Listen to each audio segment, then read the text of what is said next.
কোনো রকম রোদে দেওয়ার ঝামেলা ছাড়াই বাড়িতে বানিয়ে নিতে পারেন এরকম আমের ঝুরঝুরে আচার। চলুন আমি কিভাবে তৈরি করেছি একদম প্রথম থেকে ভিডিওটা স্টার্ট করছি।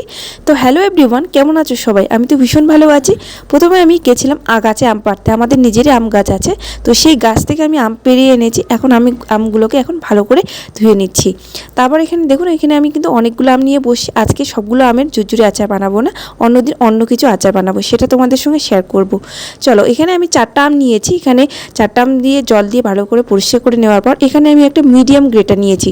আর তোমরা মিডিয়াম গ্রেটার নেওয়ারই চেষ্টা করবে, যেটা মোটা বের হয় সেই মোটা গ্রেটারটা তোমরা নেবে না, আর যেটা একদম বেটে যাওয়ার মতন হয় সেই গ্রেটারটাও কিন্তু নেবে না। এখানে আমি নিয়েছি মিডিয়াম গ্রেটার।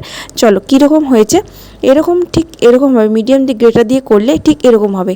তোমরা এইরকম গ্রেটার দিয়ে মানে আমটাকে কুচি কুচি করে নেবে। তো এখন আমার গ্রেটার দিয়ে করা শেষ। এখন আমটা, এখন এর মধ্যে আমি দিয়ে দিচ্ছি লবণ।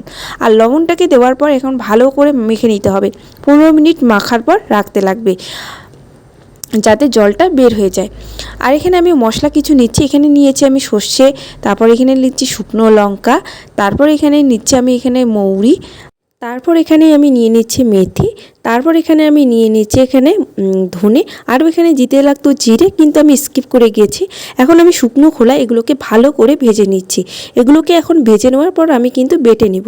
আর দিয়ে 15 মিনিট আগে লবণ দিয়ে মেখে রাখা আমগুলোকে এখন আমি একটা জালের মধ্যে দিয়েছি। এখন সেই জাল থেকে আমি কিন্তু রসটা এখন ভালো করে বের করে নেব। দেখো আমি কতটা চিপে চিপে রসটা বের করছি, ঠিক এরকম করে রসটা বের করার চেষ্টা করবে, যাতে একদম আমগুলো দেখে মনে হয় অনেকটা শুকনো শুকনো হয়ে গেছে। ঠিক এরকম দেখো আমার কিন্তু প্রায় কমপ্লিট হয়ে গেছে আমের থেকে রসটা বের করে নেওয়ার। দেখো আমি কীরকম করে চেষ্টা করছি আমগুলো বের করে, আমের থেকে রসটা বের করে নেওয়ার। তো আমার এখন আমগুলো কমপ্লিট হয়ে গেছে রসটা বের করা। তো এখন আমি জাল থেকে আমগুলোকে বের করে নিচ্ছি। আর দেখে মনে হচ্ছে দেখো কতটা শুকনো হয়েছে, ঠিক এরকমটা শুকনো শুকনো মনে হবে। তো এখন আমি সেই আমগুলোর মধ্যে সেই বেটে রাখা মশলাগুলো এখন আমি এর মধ্যে অ্যাড করে দিব। তো এখানে আমি বেটে রাখা মশলাগুলোর মধ্যে, তো এগুলো বললামই, জিরে, ধনে, সর্ষে, মৌরি, ওগুলো তো আগেই বললাম। এখানে লঙ্কা, ওগুলো আগেই বলেছি, তবু আরেকবার তোমাদের সঙ্গে শেয়ার করে দিলাম। তো এখন এই মশলাগুলোকে এগুলোকে মধ্যে ভালো করে একদম মেখে নিব। আমগুলোর মধ্যে একদম কষলে কষলে মেখে নিতে হবে, যাতে আমগুলোর মধ্যে ভালো করে মশলাটা অ্যাড হয়ে যায়।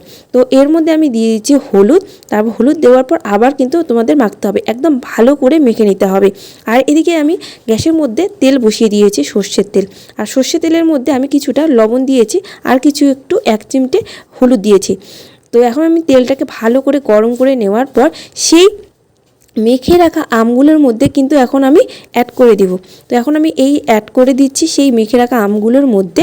দেখো তোমরা কিন্তু সাদা মানে হচ্ছে কাঁচা তেল ইউজ করবে না, কাঁচা তেল ইউজ করলে বেশি দিন আমের আচার থাকবে না। তো এখানে তোমরা গরম গরম সর্ষের তেল দেওয়ার চেষ্টা করবে। ঠিক এরকমটা আমার একটু আমের মানে তেল কম হয়েছে, পরে আমি আবার অ্যাড করে দিয়েছি। দেখো খুব সুন্দর কিন্তু হয়েছে দেখতে। তো তোমরা এরকম করে বাড়িতে বানিয়ে নিতে পারবে খুব সহজেই, একদম রোদ ছাড়াই আমের আচার। তো দেখুন একদম কাছ থেকে তোমাদেরকে দেখাচ্ছি, দেখো কত সুন্দর হয়েছে দেখতে। তো এখন আমি ঠান্ডা করে নেওয়ার পর এখন কাচের বয়ামে, এখন কিন্তু আমি ছোট ছোট বয়ামে এখন ঢুকিয়ে নিচ্ছি। তো এখন আমি এরকম করে ঢুকিয়ে নেওয়ার পর তোমরা এরকম করে বানিয়ে নিতে পারবে খুব সহজে। যদি তোমাদের মধ্যে ভিডিওটা হেল্পফুল মনে হয় তাহলে তোমরাও শেয়ার করতে পারবে। তো আজকের মতো ভিডিওটা এখানে ইন করছি। দেখো খুব সুন্দর কিন্তু দেখতে হয়েছে। যদি তোমাদের ভিডিওটা ভালো লাগে অবশ্যই একটু লাইক দিও। টাটা, দেখা হচ্ছে অন্য কোনো মিনি ব্লগে। আজকের মতো বাই বাই।